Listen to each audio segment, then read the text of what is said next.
पिछड़ों की कम से कम आबादी 50% है देश में। अंदाजा है क्योंकि किसी को मालूम नहीं। 50%, 90 में से 3 लोग आपके। अगर बजट में 100 रुपया खर्च होता है, 100 रुपया बटता है, 100 रुपया बटता है तो 5 रुपए का निर्णय पिछड़ा वर्ग के अफसर लेते हैं। पीछे बैठा रखा है आपको, छोटे छोटे डिपार्टमेंट दे रखे हैं और कहते हैं चुप बैठो वहां पे, बकवास मत करो, नहीं तो एसीआर बिगाड़ देंगे, करियर खत्म कर देंगे तुम्हारा। 5% भागीदारी, 50% आबादी। 5% भागीदारी, 50% आबादी। क्या यह अन्याय नहीं है? इससे बड़ा अन्याय नहीं है। बहुजन नायकों के इतिहास को समेटे 2025 का बहुजन कैलेंडर आ गया है। आज ही बुक करिए अपना बहुजन कैलेंडर। आप सबका यहां बहुत बहुत स्वागत, नमस्कार। कैसे हैं आप लोग?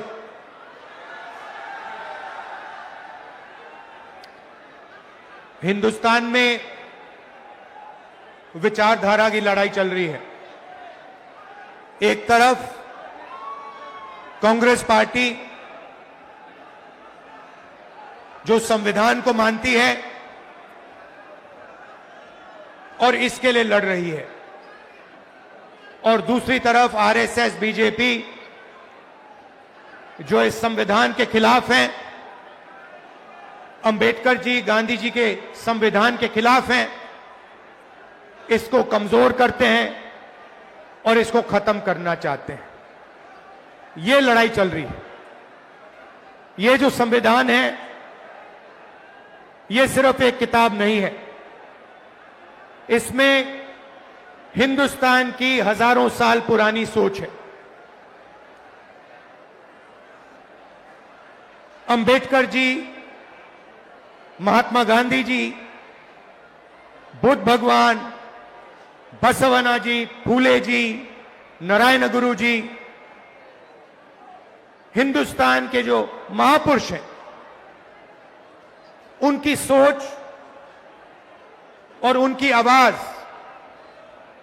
इस संविधान में है। कुछ दिन पहले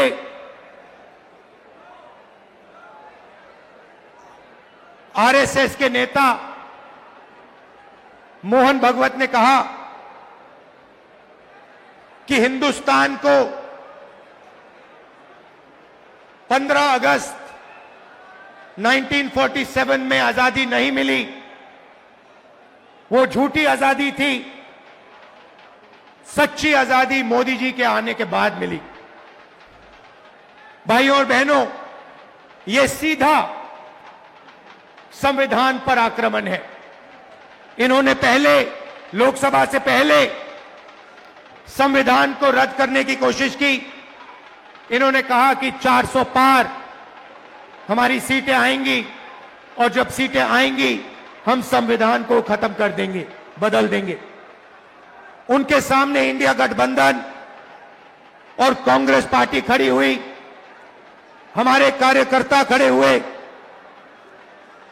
और लोकसभा में 400 पार छोड़ो, लोकसभा में नरेंद्र मोदी जी को इस पर मत्था टेकना पड़ा था। जब वो अंदर घुसे थे, मत्था टेक कर घुसे थे। भाई और बहनों, एक बात याद कीजिए और इसको भूलिए मत।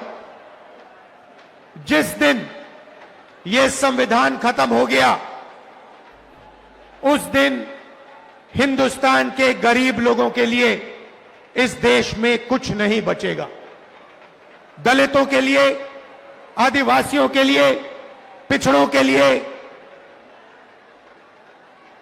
देश में कुछ नहीं बचेगा। लक्ष्य इनका यही है। आप देखिए, 2-3 अरबपतियों को सारे के सारे कॉन्ट्रैक्ट्स दे देते हैं। अदानी, अंबानी जैसे लोगों को हिंदुस्तान का पूरा धन पकड़ाया जा रहा है। इस संविधान में कहां लिखा है कि हिंदुस्तान का धन अदानी के हवाले कर देना चाहिए। मुझे दिखाओ कहां लिखा है इस संविधान में। संविधान में लिखा है हिंदुस्तान के सारे नागरिक एक समान है। संविधान में लिखा है कि हर हिंदुस्तानी को सपना देखने का, भविष्य बनाने का मौका होना चाहिए। आज 50 साल से सबसे ज्यादा बेरोजगारी आज हिंदुस्तान में है। अरबपति हजारों करोड़ रुपए बच्चों की शादी में खर्च कर देते हैं। कोई 10 करोड़ की घड़ी पहनता है, कोई 15 करोड़ की घड़ी पहनता है, मगर अगर आप अपने बच्चों की शादी करवाना चाहते हो तो आपको कर्जा लेना पड़ता है। आपके घर में पैसा नहीं है। क्यों नहीं है? क्योंकि रोजगार नहीं है। और भाइयों और बहनों, एक बात भूलिए मत, जितना अदानी और अंबानी आगे बढ़ेंगे, जितना धन इन अरबपतियों के हाथ में जाएगा, उतना कम रोजगार आपके बच्चों को मिलेगा। ये नोटबंदी जो इन्होंने की, जो जीएसटी लागू की है, ये हिंदुस्तान के गरीब लोगों को खत्म करने के औजार है। ये योजनाएं नहीं है, ये हथियार है। जीएसटी कौन देता है? जीएसटी अरबपति नहीं देते हैं। जीएसटी हिंदुस्तान के गरीब लोग देते हैं। जब आप एक शर्ट खरीदते हो, पैंट खरीदते हो, जितनी जीएसटी आप देते हो उतनी ही जीएसटी अदानी अंबानी देते हैं। आप रेस्टोरेंट में खाना खाते हो, ढाबे में खाना खाते हो, जितनी जीएसटी आपके जेब से निकलती है उतनी ही जीएसटी अदानी देता है। लाखों करोड़ रुपए आपके जेबों से निकाला जाता है। लाखों करोड़ रुपए कहां जाता है? सीधा अरबपतियों के बैंक अकाउंट में जाता है। 16 लाख करोड़ रुपए नरेंद्र मोदी जी ने अरबपतियों का कर्जा माफ किया है। किसका पैसा था वो? उनका पैसा नहीं था, आपका पैसा था। कर्जा माफ कैसे हुआ? आपके पैसे से हुआ, आपकी मेहनत से हुआ। मगर मैं आपसे पूछना चाहता हूं, किस किसान का कर्जा माफ करते हैं? किस मजदूर का पैसा माफ करते हैं? किस स्टूडेंट का पैसा कर्जा माफ करते हैं? तो जीएसटी आप देते हो, मेहनत आप करते हो, और चाइना का माल अदानी अंबानी ये लोग हिंदुस्तान में बेचते हैं। चाइना के युवा को रोजगार मिलता है, अदानी को अंबानी को फायदा होता है, और आपके बच्चों के हाथ से रोजगार छीना जाता है। और ये पूरा का पूरा सिस्टम कैसे चल रहा है? आपके जेब में से पैसा निकालकर जीएसटी का पैसा, टैक्स का पैसा, फर्टिलाइजर का पैसा, सारा का सारा आपके जेब में से निकलकर अदानी अंबानी की जेब में जाता है।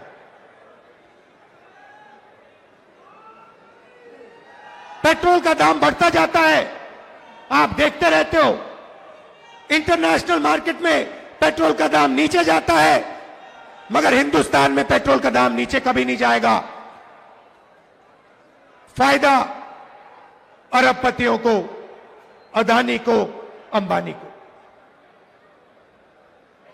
कॉन्स्टिट्यूशन से पहले, संविधान से पहले इस देश में गरीबों के कोई अधिकार नहीं हुआ करते थे। संविधान से पहले, याद रखिए, आजादी से पहले इस देश में गरीबों के कोई अधिकार नहीं थे, दलितों के कोई अधिकार नहीं थे, पिछड़ों के कोई अधिकार नहीं थे, आदिवासियों के कोई अधिकार नहीं थे।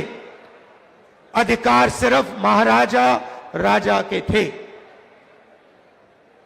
वो बदलाव आजादी के दिन आया था।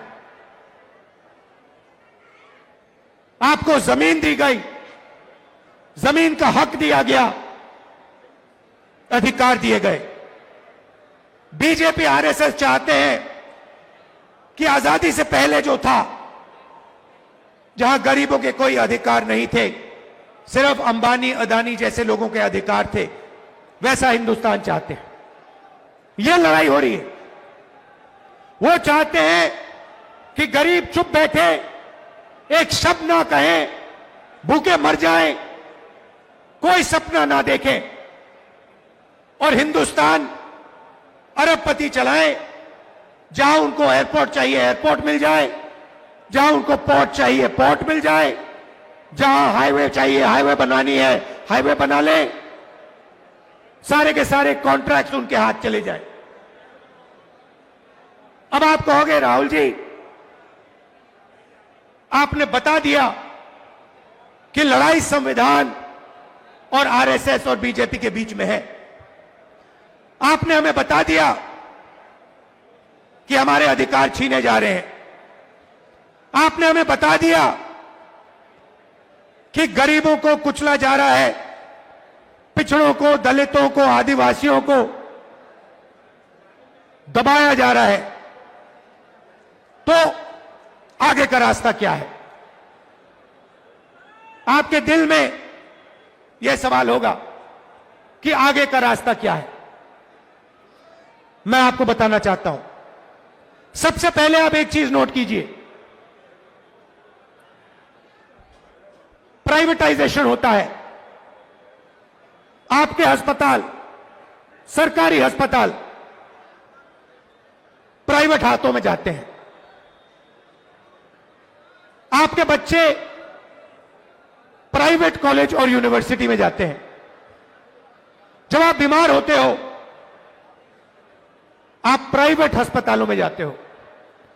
सबसे पहले आप एक अपने आप से सवाल पूछिए, यह जो प्राइवेटाइजेशन हो रहा है, यह जो शिक्षा का सिस्टम प्राइवेटाइज हो रहा है, स्वास्थ्य का सिस्टम प्राइवेटाइज हो रहा है, इस प्राइवेट सिस्टम के मालिक कौन है? यह सवाल पूछिए। आप लोग बच्चों की शिक्षा के लिए लाखों रुपए देते हो। क्यों देते हो? क्योंकि आप अपने बच्चों को रोजगार दिलवाना चाहते हो। हिंदुस्तान में सीधी सी बात है, शिक्षा का जो सिस्टम है, सर्टिफिकेशन का सिस्टम है, ठप्पे का सिस्टम है। आपको सर्टिफिकेशन चाहिए कि मेरे बच्चे ने यूनिवर्सिटी डिग्री कर दी, कॉलेज की डिग्री कर दी, और आप सोचते हो, करोड़ों लोग सोचते हैं, करोड़ों युवा सोचते हैं कि इस सर्टिफिकेशन के साथ आप अपनी जिंदगी बना पाओगे। सोचते हैं कि लाखों रुपए देने के बाद, अरबपतियों को लाखों रुपए देने के बाद, मेहनत करने के बाद हमारे बच्चों को सर्टिफिकेशन मिल जाएगा और उनको रोजगार मिल जाएगा। भाई और बहनों, यह सरासर झूठ है। इस देश में आपके बच्चों को रोजगार नहीं मिल सकता है, चाहे वो कुछ भी कर ले। क्षमता हो, ऊर्जा हो, सपना हो, इस देश के युवाओं को रोजगार नहीं मिल सकता है। तो मैं आपसे क्या रहा हूं? मैं कह रहा हूं कि लाखों रुपए आप अरबपतियों को शिक्षा के लिए दे रहे हो, और अरबपति हिंदुस्तान के रोजगार के सिस्टम को खत्म कर दिए हैं। नोटबंदी हुई, गलत जीएसटी लागू हुई। आप किसी भी छोटे दुकानदार से पूछो, किसी भी छोटे बिजनेस वाले से पूछो, जो अदानी अंबानी जैसे नहीं है, जो नरेंद्र मोदी के ऑफिस में नहीं जा सकते, उनसे पूछो जीएसटी से फायदा हुआ, नोटबंदी से फायदा हुआ? वो आपसे कहेंगे भैया नोटबंदी जीएसटी ने हमें खत्म कर दिया, मरवा दिया। रोजगार कौन देता है? अदानी अंबानी नहीं देते। रोजगार करोड़ों छोटे बिजनेस वाले देते हैं, स्मॉल मीडियम बिजनेस वाले देते हैं। उन सबको इन लोगों ने तक खत्म कर दिया है। नतीजा है, आप अस्पताल जाओ, लाखों रुपए अरबपतियों को दो।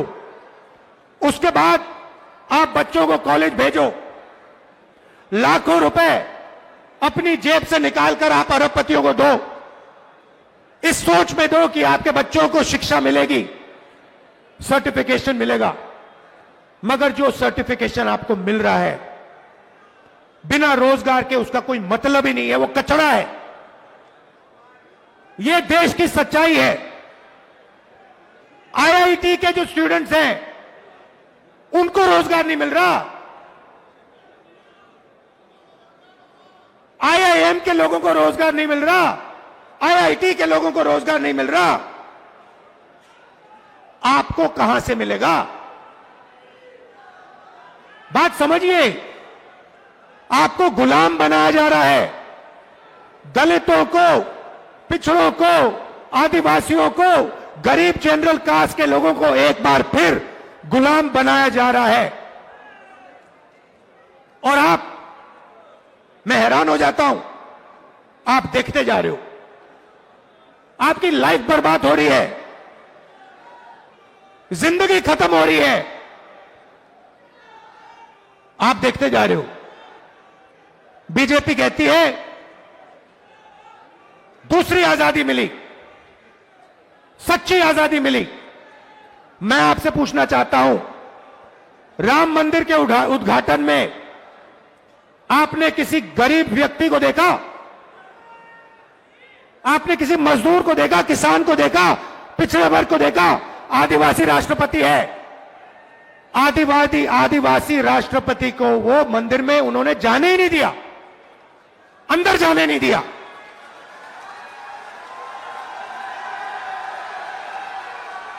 आदिवासी राष्ट्रपति को अंदर जाने नहीं दिया, दलितों को अंदर जाने नहीं दिया, पिछड़ों को अंदर जाने नहीं दिया। पार्लियामेंट का इनॉग्रेशन हुआ, राष्ट्रपति को अंदर नहीं जाने दिया। नरेंद्र मोदी हो, अंदर नहीं आ सकते। ये सच्चाई है। तो रास्ता क्या है? सबसे पहले यह पता लगाना है कि इस देश में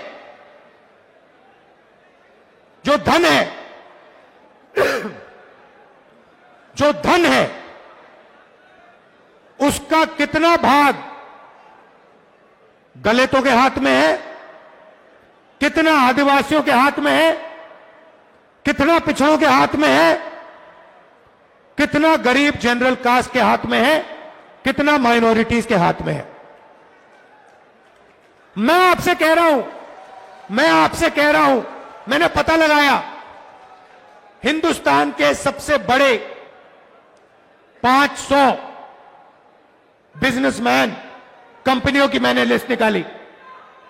500 सबसे बड़े जो हैं अरबपति हैं, टाटा, बिरला, अदानी, अंबानी। मैं आपको बता रहा हूं कि ये जो 500 कंपनियां हैं, इनके जो 500 मालिक हैं, इनमें आपको एक पिछड़े वर्ग का व्यक्ति नहीं मिलेगा, एक दलित नहीं है, एक आदिवासी नहीं है, एक पिछड़ा नहीं है। मतलब 90% लोग, 90% आबादी में से इनमें एक भी नहीं है। इनकी मैनेजमेंट टीम देखिए, मैनेजमेंट टीम में आपको एक ओबीसी नहीं मिलेगा, एक दलित नहीं मिलेगा, एक पिछड़ा वर्ग का नहीं मिलेगा। ये मीडिया कैमरा लिए घूम रहा है, बजाओ ताली। ये आपका मीडिया थोड़ी है, ये अदानी अंबानी का मीडिया है।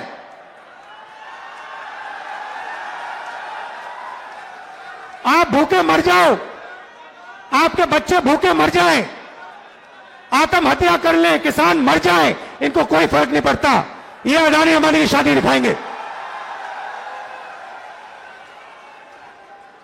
ये उनके हैं, उनकी नौकरी करते हैं 24 घंटा।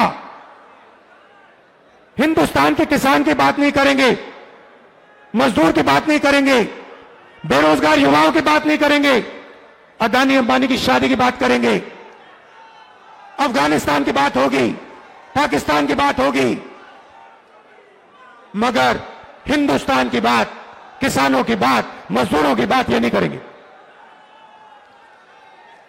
और आपके हर एक के घर में घुसे हुए ही है, सब बेरोजगार है हिंदुस्तान में, और कोई रास्ता नहीं। भैया टीवी देखो 24 घंटा, तो देखना ही पड़ेगा, जो ये कहेंगे देखना ही पड़ेगा। डराने में लगे हिंदुस्तान को कि देखो देखो अफगानिस्तान में क्या हो रहा है, देखो देखो उधर क्या हो रहा है। अरे हमें यह भी बता दो हिंदुस्तान में क्या हो रहा है। अच्छा, इनके मालिकों की लिस्ट निकालो, मालिकों की लिस्ट निकालो, उसमें आपको एक पिछड़ा वर्ग का नहीं मिलेगा, एक दलित नहीं मिलेगा, एक आदिवासी नहीं मिलेगा, एक गरीब जनरल कास्ट का आदमी नहीं मिलेगा जो गरीबी से निकल के बनाया अरबपति।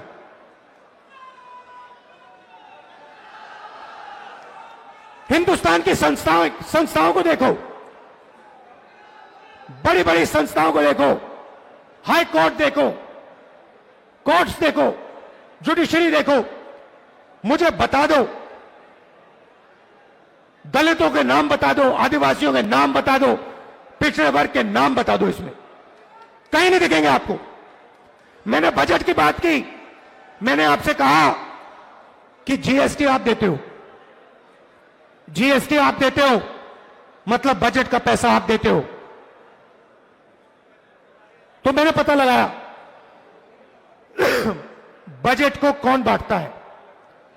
भाई और बहनों, 90 अफसर हैं, मध्य प्रदेश में कितना पैसा आएगा, कहां सड़कें बनेंगी, कैसे सड़कें बनेंगी, एम्स कहां जाएगा, आईआईटी कहां जाएगी, शिक्षा का पैसा कहां जाएगा, ये सारे के सारे 90 अफसर डिसाइड करते हैं। मैंने इनके नाम निकाले, मैंने कहा देखता हूं भैया, जीएसटी गरीब लोग दे रहे हैं, दलित दे रहे हैं, पिछड़ा वर्ग दे रहा है, आदिवासी दे रहे हैं, गरीब जनरल कास्ट के लोग दे रहे हैं। मैं पता लगाता हूं 90 लोगों में से दलित कितने, आदिवासी कितने, पिछड़े कितने। आप हैरान हो जाओगे। पिछड़ों की कम से कम आबादी 50% है देश में। अंदाजा है क्योंकि किसी को मालूम नहीं। 50%, 90 में से 3 लोग आपके। अगर बजट में 100 रुपया खर्च होता है, 100 रुपया बटता है, 100 रुपया बटता है, तो 5 रुपए का निर्णय पिछड़ा वर्ग के अफसर लेते हैं। पीछे बैठा रखा है आपको,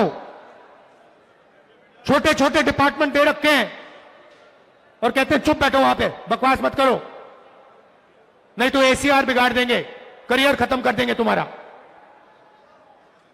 5% भागीदारी, 50% आबादी। 5% भागीदारी, 50% आबादी। क्या यह अन्याय नहीं है? इससे बड़ा अन्याय नहीं है। आदिवासी 8% आबादी, एक अफसर बैठा है, पीछे कहीं कोने में बैठा हुआ है, और अगर 100 रुपए का निर्णय होता है, बजट में 100 रुपए बढ़ते हैं, तो 10 पैसे का निर्णय आदिवासी अफसर लेते हैं। दलित 15% आबादी, 3 अफसर और 100 रुपए में से 1 रुपए की भागीदारी। मतलब अगर आप सबको जोड़ दो, दलित जोड़ दो, आदिवासी जोड़ दो, पिछड़ा वर्ग जोड़ दो,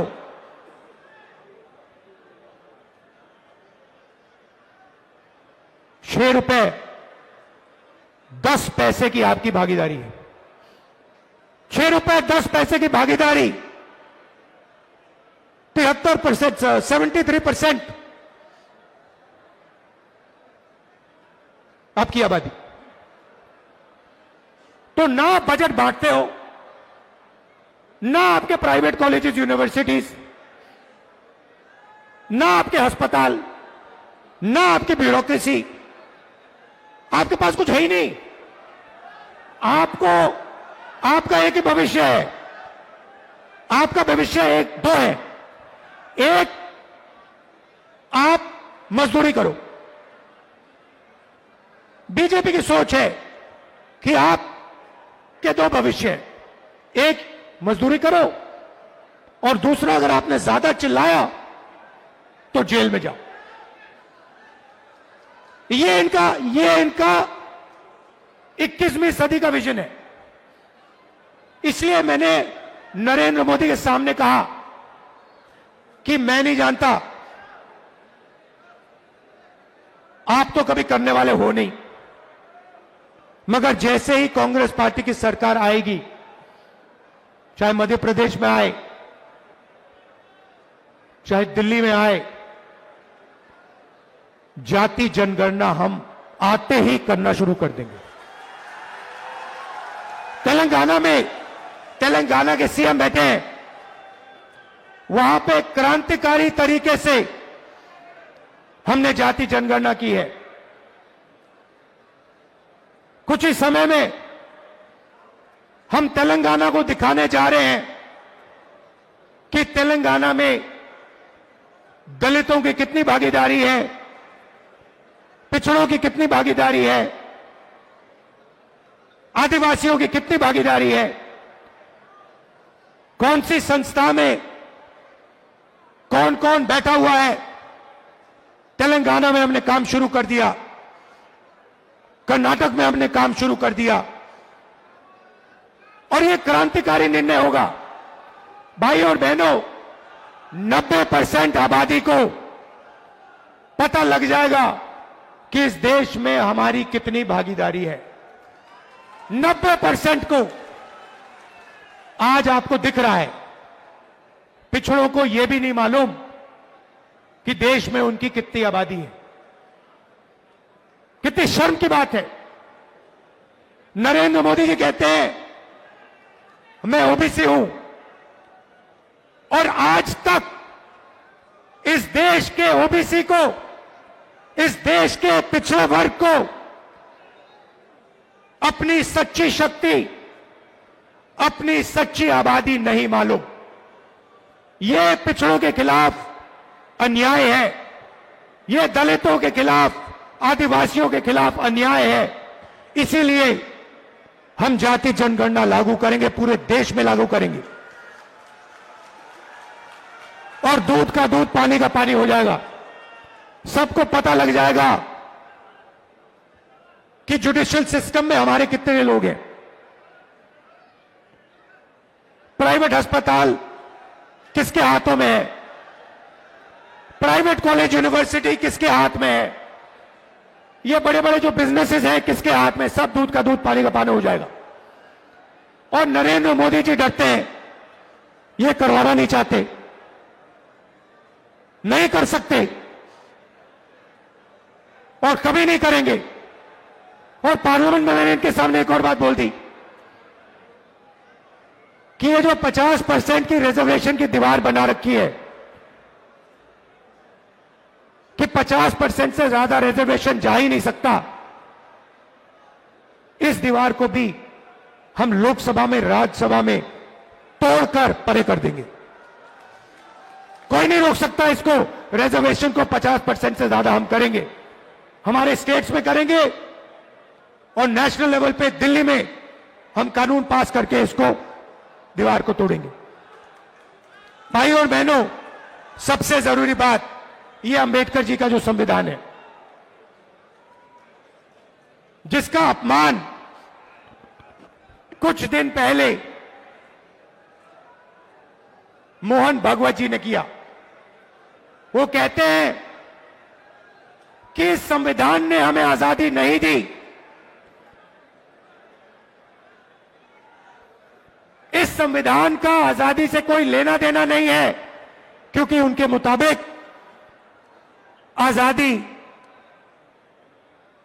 आजादी ही नहीं थी। आजादी मोदी जी के आने के बाद हुई। इसका मतलब वो इस संविधान को नहीं मानते हैं। अंबेडकर जी के जिंदगी, अंबेडकर जी का जो खून पसीना था इस संविधान को बनाने के लिए, उसका सीधा मोहन भगवत ने अपमान किया है और इस पर आक्रमण किया है। कांग्रेस के जो कार्यकर्ता हैं, जिसको मैंने बब्बर शेर बोला, टाइगर, आपका काम इस संविधान की रक्षा करने का है।